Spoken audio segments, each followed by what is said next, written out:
하나님은 저와 여러분들을 구원의 자리로 부르셨습니다. 제자로 부르셨습니다. 그리고 하나님은 우리가 주님의 사명을 감당하다가 지칠 때 성령의 능력을 부어주셔서 다시금 일할 수 있도록 새로운 사명의 자리로 부르십니다. 저와 여러분들은 하나님의 자녀입니다. 하나님의 백성입니다. 주님의 제자입니다. 그런데 오늘 말씀에는 베드로 사도가 뭐라고 말하냐면 너희는 왕같은 제사장이라고 말을 합니다. 왕같은 제사장, 듣기만 해도 가슴이 떨리고 가슴이 뭉클해지는 말입니다. 감히 상상하기도 어려운 말씀입니다. 혹시 모르겠습니다. 여러분들 중에 어떤 분은 왕같은 제사장? 말이 안 되지. 혹시 목사님 같은 분들이나 그렇게 부르면 몰라도 나는 이렇게 생각하시는 분이 혹시 계실런지 모릅니다. 그런데 저도 마찬가지입니다. 저도 왕 같은 제사장이라고 하면 감히 나 같은 주제에 무슨 왕 같은 제사장, 이건 가당치도 않아, 이런 생각이 저도 똑같이 드는 말씀입니다. 왕같은 제사장이라고 하면 아마도 카톨릭에서는 그 말이 맞지 않을까 싶습니다. 천주교에서는 신부들, 그 사제를 제사장으로 생각하기 때문에 그렇지요. 천주교에서는 사제들이 성도들을 향해서 하는 고해성사라는 게 있습니다. 그래서 그들은 죄를 지은 성도들이 사제에게 나와서 자기의 죄를 이렇게 다 이야기합니다. 그러면 사제가 그 얘기를 다 듣고 나서 죄 용서를 선포합니다. 내 죄가 용서됐다, 이렇게 선포를 하죠. 그래서 사제가 그렇게 고해성사를 한 자에게 죄 용서를 선포하면서 이야기합니다. 카톨릭 기도문 중에 이제 여러 개가 있으니까 그들 중에 어떤 것들을 내가 읽으면서 기도하고 회개해라, 또는 그 중에 어떤 것들을 암송해라, 이렇게 보통 요즘은 한다고 합니다. 그런데 과거에 이 카톨릭 교도가 12세기 무렵까지는 고해성사를 하고 나면 그 뒤에 보석이라는 걸 시켰습니다. 보석이라고 하는 건 죄 용서를 받은 다음에 자기가 지은 죄의 분량만큼 죄를 용서받는 행위를 하는 것입니다. 그런데 이런 것들이 있습니다. 예를 들어서 싸움을 해서 폭행죄를 지었어요. 폭행죄를 지으면 신부가 말합니다. 당신은 7년 동안 고행을 하시오 라고 명령을 합니다. 부모를 제대로 모시지 않거나 부모에게 함부로 대한 자들이 고해성사로 들어오면 죄를 용서한 다음에 당신은 3년 동안 고행을 하시오 라고 명령을 합니다. 점을 치거나 미신행위를 한 사람들이 들어오면 그들의 죄를 용서하면서 당신은 5년 동안 고행을 하시오 라고 명령을 내립니다. 누구에게 욕을 했다고 고해성사를 하면 7일 동안 금식하라 라고 명령을 내립니다. 미사나 성사 중에, 예배 중에 떠들거나 또 지각을 하거나 이상한 짓을 하면 10일 동안 금식해라 라고 명령을 합니다. 그러니까 그러한 일들을 쉽게 해내는 게 이게 보통 일이 아니잖아요.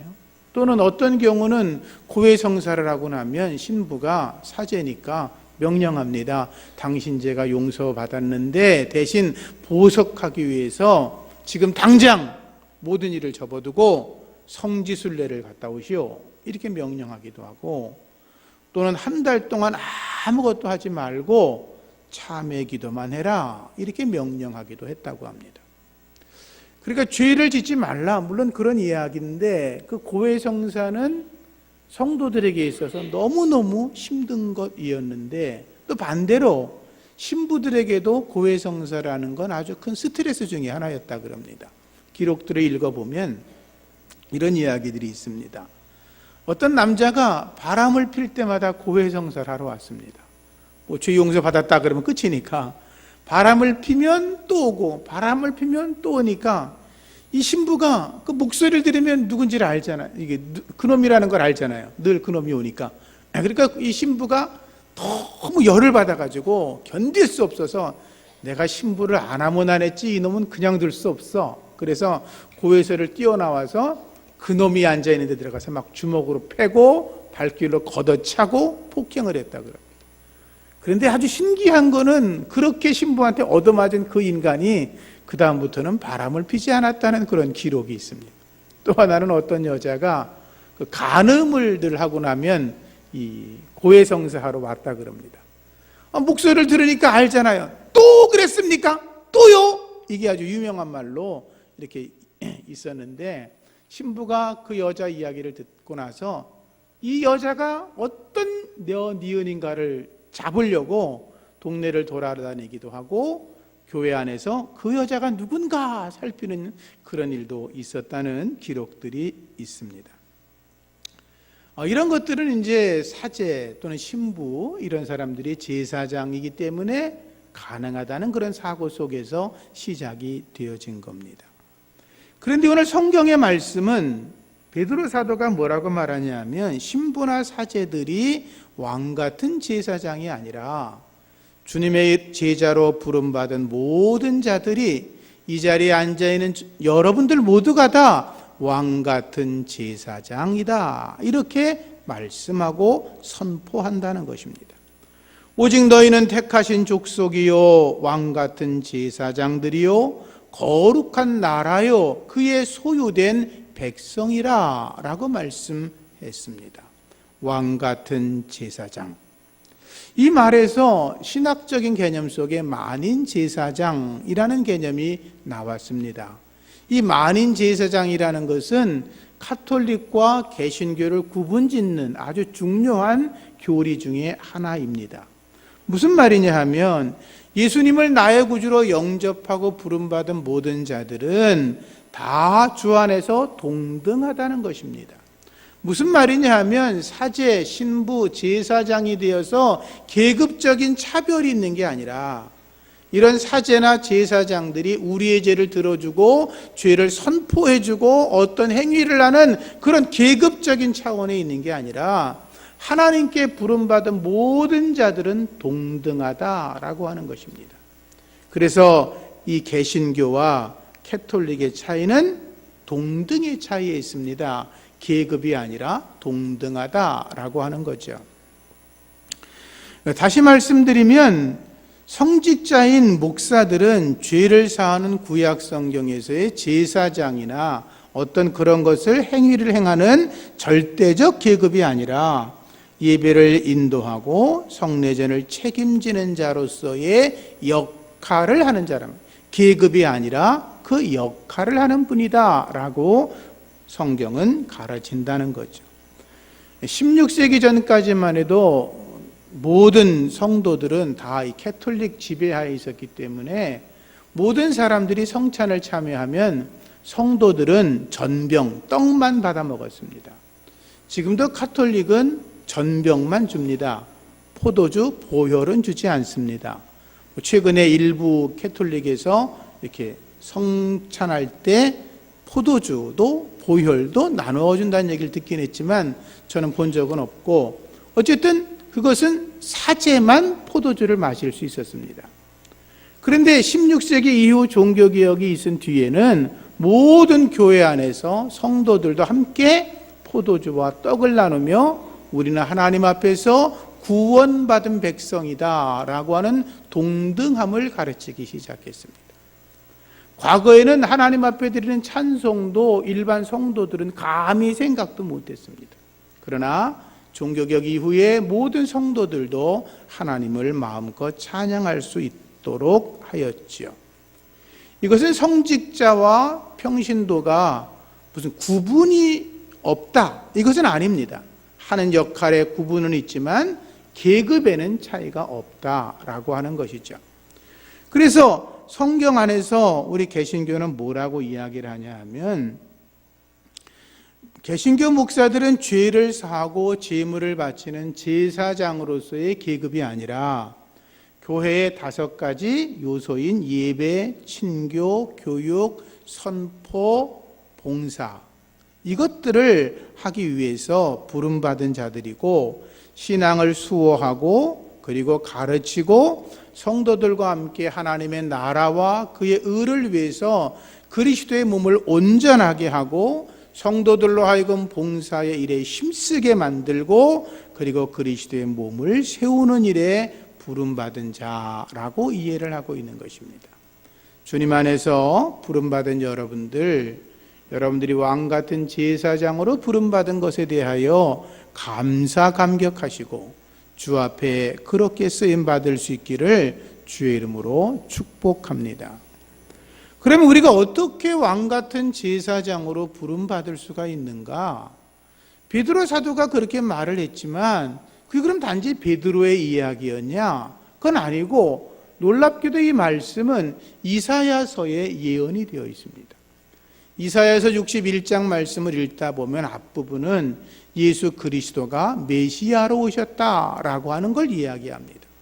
그러다가 6절에 가면 이런 말씀이 있습니다. 오직 너희는 여호와의 제사장이라 일컬음을 얻을 거다라고 하였습니다. 이미 이사야 선지자가 예언하기를 메시아 예수 그리스도가 오시고 그를 믿고 따르는 하나님의 백성들은 제사장이라고 불림을 받을 거다라고 예언했던 거죠. 그리고 베드로 사도는 성령의 감동을 받아 너희는 왕같은 제사장이라 이렇게 선포하고 있는 것입니다. 베드로전서 2장 5절 말씀에도 하나님이 기쁘시게 받으실 신령한 제사를 드리는 거룩한 제사장이라고 했고, 사도 요한도 계시록에서 가르치기를 우리를 나라와 제사장으로 삼으셨다 이렇게 말씀하고 있으니 왕같은 제사장으로 부름받은 여러분들 주 앞에 그 직분에 걸맞게 쓰임받을 수 있기를 축원합니다. 우리는 주님의 은혜로 제사장이 된 것입니다. 구약 성경의 흐름으로 말하면 대제사장의 시작은 모세의 형인 아론이었습니다. 그리고 제사장들은 아론의 직계 자손들이 제사장으로 있었습니다. 제사장은 거룩하고 성결해야 합니다. 육체적으로도 흉터나 흠이 없어야 됐습니다. 제사장의 계보에 이름이 올라 있어야 제사장으로 인정을 받았습니다. 신약시대의 대제사장은 오직 한 분 예수 그리스도이십니다. 그분만이 대제사장이십니다. 예수님은 완전한 중보를 행하셨고 그분은 하나님의 보좌 앞으로 우리를 대신하여 지성소로 들어가셨고 그분은 단번에 자기의 몸을 버리심으로 우리를 위해 영원한 희생 제물이 되셨습니다. 구약 때는 아론의 후손들이 제사장이 되었다고 말씀을 드렸어요. 신약에서는 예수 그리스도가 대제사장이고 예수 그리스도의 부름받은 주님의 제자들이 바로 제사장의 역할을 감당하는 것입니다. 그래서 성경은 우리에게 왕같은 제사장이라 라고 부르고 있는 거죠. 따라하시죠. 나는 왕같은 제사장. 믿으시면 아멘. 하나님은 나를 왕같은 제사장으로 감히 상상할 수도 없는 엄청난 지위를 우리에게 주셨다라고 하는 것입니다. 그럼 우리가 어떻게 그런 왕같은 제사장이 됩니까? 그것은 내 공로와 힘이 아니라 오직 예수 그리스도의 보혈의 힘을 힘입어서 가능하다는 것입니다. 제사장이 되었다는 것 중에 가장 중요한 핵심적인 내용은 뭐냐면 우리가 하나님 앞에 담대히 직접 나아갈 수 있다는 것입니다. 구약 시대에는 함부로 나갈 수가 없었습니다.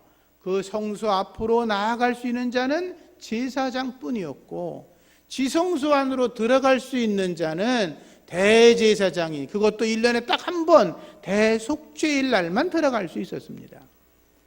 그런데 그 일을 주께서 우리에게 허락하셨다라고 하는 것입니다.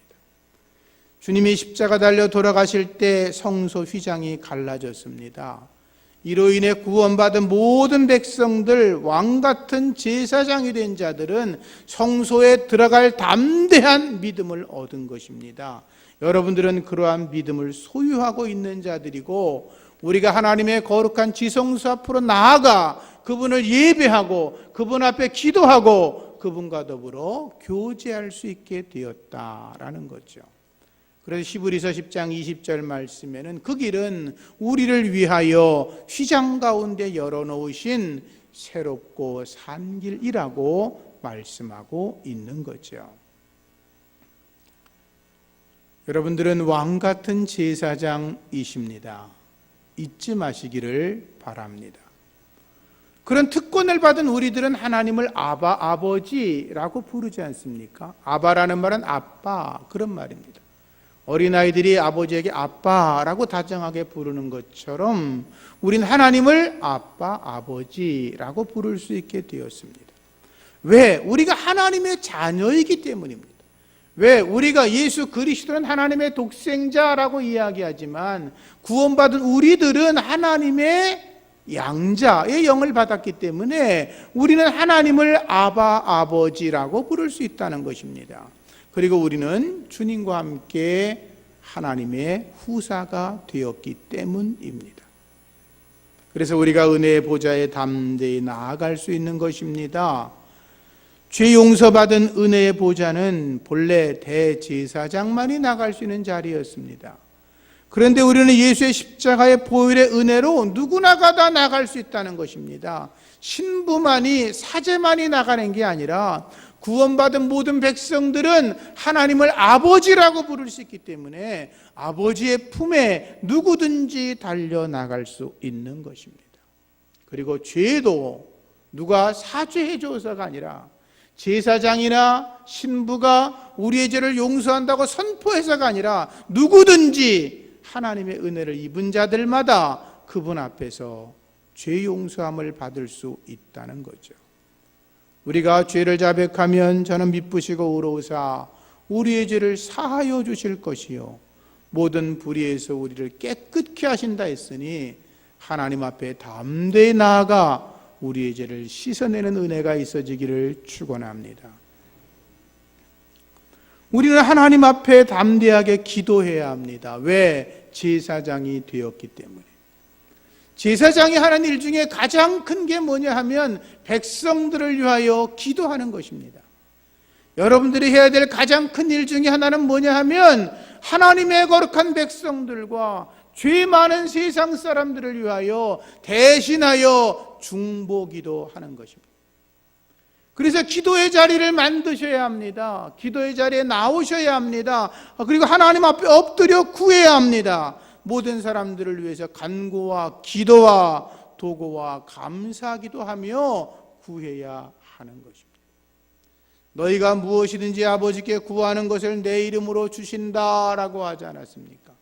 더 감사한 말씀은 마태복음 6장 8절 보니까 너희가 구하기도 전에 너희가 있어야 할 것을 하나님 너희 아버지께서 아신다라고 했습니다. 내가 기도하기도 전에 하나님께서 우리의 구할 바를 이미 아시고 준비하셨다가 구하면 주신다는 것 아닙니까? 왕같은 제사장 된 여러분들 기도의 자리로 나아가시기를 축원합니다. 왕같은 제사장이 된 여러분들 하나님 앞에 신령과 진정의 예배를 늘 드리시기를 바랍니다. 하나님과 관계를 바르게 하는 것은 예배입니다. 이 예배가 중요한 것입니다. 그래서 이렇게 춥고 차가운 날씨에도 하나님 앞에 나와 예배하는 것입니다. 뜨겁고 비바람이 몰아치고 힘든 날씨에도 하나님 앞에 나오는 것입니다. 왜? 우리가 하나님을 예배해야 될 거룩한 제사장이기 때문에 그렇습니다. 그분을 예배해야 합니다. 예배를 통해 하나님을 만나야 합니다. 예배를 통하여 죄 용서받고 예배를 통하여 하나님께 영광 올리고 예배를 통하여 하나님이 주시는 은혜, 평강, 축복을 받아야 합니다. 왜? 우리가 하나님의 제사장이기 때문에. 그리고 또 우리의 몸을 하나님이 기뻐하시는 거룩한 산 제물로 드려야 합니다. 참된 예배자로 서기를 축원합니다. 그래서 왕같은 제사장의 모습으로 주 앞에 나오는 여러분들, 그래서 설교자는 왕같은 제사장의 자리에서 말씀을 선포해야 되기 때문에 하나님의 말씀을 집중해서 준비하고 최선을 다해 기도하며 준비하며 말씀을 선포해야 되는 것이고, 왕같은 제사장인 여러분들이 찬양을 하거나 헌금위원이나 봉사 어떤 일로 봉사할 때도 왕같은 제사장의 거룩한 자리에 있기 때문에 최선을 다하고 힘써 하나님 앞에 나와 헌신하고 봉사하며 예배해야 하는 것입니다. 그게 우리에게 주어진 바른 신앙의 모습인 것입니다. 화목의 직책을 감당해야 합니다. 너희를 어두운 데서 불러내신 그의 기이한 빛에 들어가게 하신 자의 아름다운 덕을 선전하게 하려 함이라 라고 했습니다.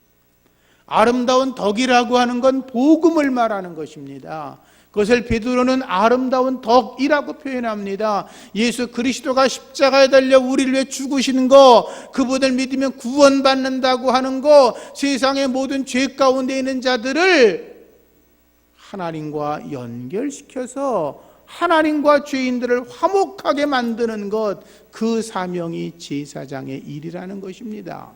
제사장들은 죄인들이 찾아오면 그들을 위하여 죄를 해결해주고 하나님 앞에 대신 제사하지 않습니까?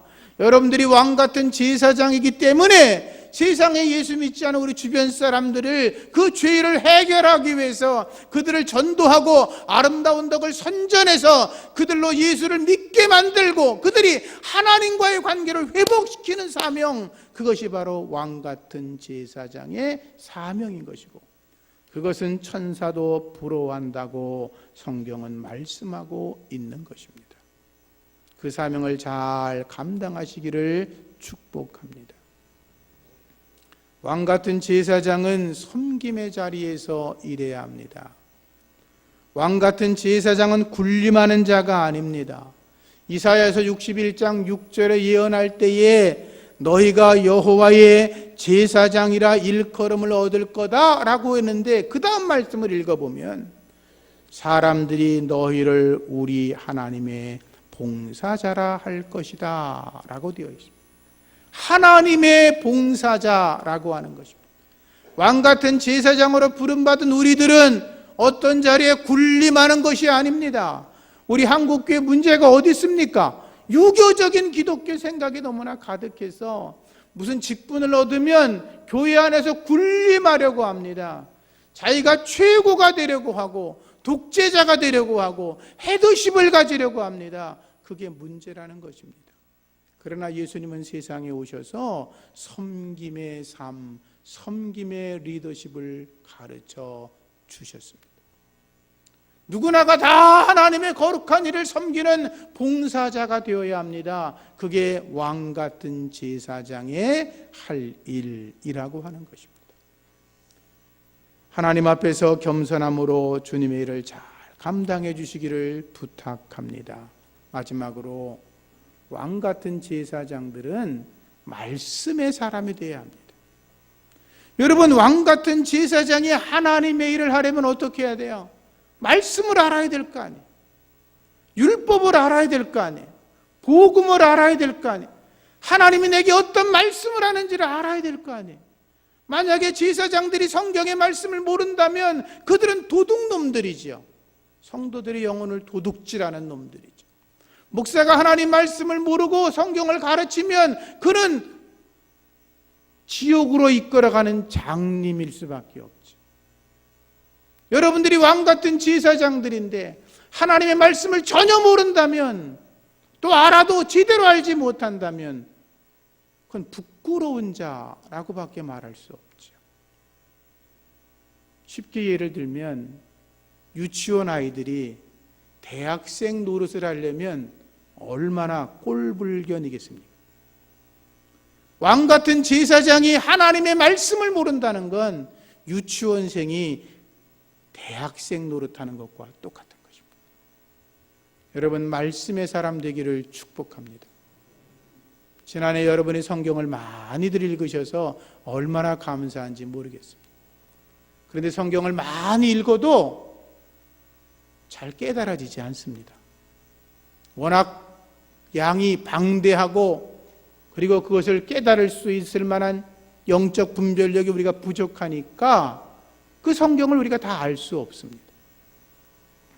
그래서 성경을 질서 있게 조직적으로 알고 나아간다는 거 그렇게 쉬운 일이 아니고, 뭐 신학을 공부하고 뭐 대학원을 나오고 저도 더 공부를 해서 박사도 되고 그랬지만 그것이 저를 더 말씀으로 다 알게 하지는 않습니다.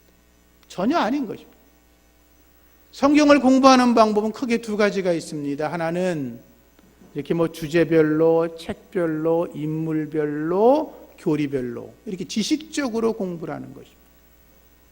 그렇게 공부를 하면 성경을 많이 알 수 있습니다. 지식적으로 이해가 되고 체계화되니까 많은 것을 알 수 있습니다. 그런데 그보다 더 근본적으로 성경을 봐야 되는 방법이 있는데 그게 뭐냐 하면 신앙의 길을 바르게 안내하기 위해서 만들어진 책자들이 있습니다. 예를 들면 CCC 공부하신 분들은 CCC 10스텝 교재, 뭐 내비게이터 공부하신 분들은 거기에 다른 10단계 공부하는 것들, 뭐 이런 것들 여러 종류가 있는데 저희들이 이제 사실 공부하고자 하는 건 미국에서 남침예교에서 만든 교재인데 나오나요? 안 나오네요. 여기 있네요. 아닌데? 다른 그림은 다 지워버리셨네. 저희들이 공부하는 것은 하나님을 경험하는 삶, 교회에서 하나님을 경험하는 삶, 그리고 최선의 삶이란 교재입니다. 이 최선의 삶이라는 교재는 건강한 교회에서는 한두 번쯤 계속 진행하고 있는 것들이고, 저희들은 이제 하나님을 경험하는 삶이라는 교재를 통해서 하나님 말씀에 어떻게 접근할 것인가, 우리의 신앙의 틀들이 어떤 것인가를 좀 더 구체적으로 발견하려고 하는 것입니다. 하나님을 경험하는 삶이란 우리가 함께 가져간 교재를 우리가 공부하게 되면 우린 여기서 하나님께서 우리를 통해서 일하시는 거, 그리고 우리가 하나님 앞에 엎드려 순종하면서 하나님을 경험하는 것들이 어떻게 경험되어지는가를 우리가 구체적으로 함께 학습하며 공부하게 될 것입니다. 하나님과 우리의 사이에 관계 설정이 분명해져야 됩니다. 관계가 깨지거나 관계가 부족하면 하나님이 하시는 일들을 알 수가 없습니다. 하나님은 우리를 끊임없이 부르십니다. 초청합니다. 그런데 하나님이 우리를 부르시는 걸 알지 못하면 하나님의 일을 할 수 없지요. 하나님이 나를 초청하는데 내가 초청장을 받지 못했어요, 이렇게 말하면 안 되죠. 근데 우리가 하나님과의 관계 속에서 하나님이 끊임없이 말씀하시는데, 마치 모세가 떨기나무 불꽃 속에서 하나님의 부르심을 발견했듯이 우리가 하나님이 부르시는 부름을 발견해 나가야 된다는 것이죠. 그런데 여러분들이 늘 경험하는 게 뭐예요? 갈등이죠. 하나님이 정말로 계신 거야? 내 기도를 정말로 들으셔? 왜 이건 나는 성경이 이게 안 믿어지지? 끊임없는 의심과 갈등이 우리의 삶 속에 나타나게 됩니다. 그런데 성경 공부를 통해서 그러한 문제들이 다 해결될 것입니다. 여러분이 거룩한 믿음의 자리로 나아가게 될 것입니다. 그리고 하나님께서는 우리의 갈등들을 조정해 나가십니다. 그것을 관계를 풀어내고 알게 하고 새로 발견하게 해서 하나님이 우리를 부르시는데, 그러한 것들을 통해서 우리가 하나님 앞에 순종하는 걸 배우게 되고, 하나님 앞에 참된 순종의 삶은 하나님을 경험하게 되는 것이고, 그것이 우리에게 놀라운 은혜로 나타난다라고 하는 것입니다. 여러분, 성경을 여러 말로 표현하는데 성경은 하나님의 연애 편지입니다. 여러분들 중에 혹시 연애하시다가 연애 편지 받아보거나 써보신 분들 계십니까? 그 연애 편지를 받으면 한 번 읽고 지나가는 사람 없습니다. 이불 속에 들어가서 불 켜놓고 읽습니다. 이 편지를 쓴 나의 연인이 어떤 마음으로, 어떤 생각으로, 나를 얼마나 사랑하는 마음으로 썼는지를 막 머릿속에, 가슴속에 익히며 그 글을 읽습니다. 성경이 하나님의 연애 편지입니다. 하나님이 여러분들을 이토록 사랑하셔서, 이처럼 사랑하셔서 우리에게 연애 편지를 주셨는데, 그 하나님의 사랑의 마음을 내가 담고 그 성경을 읽으면 내 안에 뜨거운 성령의 감동이 일어나는 것입니다. 그 마음을 가지고 성경을 공부하면 그동안 경험하지 못했던 하나님의 크고 놀라운 은혜를, 마치 금광을 캐내어 금을 찾듯이 놀라운 은혜가 경험되어지는 것입니다. 여러분들, 우리에게 좋은 기회가 주어졌습니다. 오늘 오후부터 여러분들이 말씀에 공부하는 자리로 나오시기를 부탁합니다. 시간이 없는 분들도 시간을 만드셔서 억지로라도 참석해 보십시오. 하나님이 여러분들을 움직이시는 손길을 경험하게 되실 것입니다. 우리는 그리스도 예수의 장성한 믿음의 분량에까지 이르러야 합니다. 언제까지 우리는 어린아이의 믿음으로 주님을 섬길 수 없습니다. 언제까지 우리는 어린아이의 믿음을 가지고 하나님 앞에 내가 잘했어요 라고 말할 수 없습니다. 어린아이 때는 참 좋은 게, 노래를 틀려도, 무용을 이상하게 해도, 성경 암송도 막 틀려도 다 잘했다고 박수칩니다. 근데 조금 커지면 그거 만약에 제가 그렇게 행동을 한다면 저 왜 저래? 그럴 거예요. 그죠? 우리는 장성한 믿음의 사람으로 자라나야 될 줄로 믿습니다.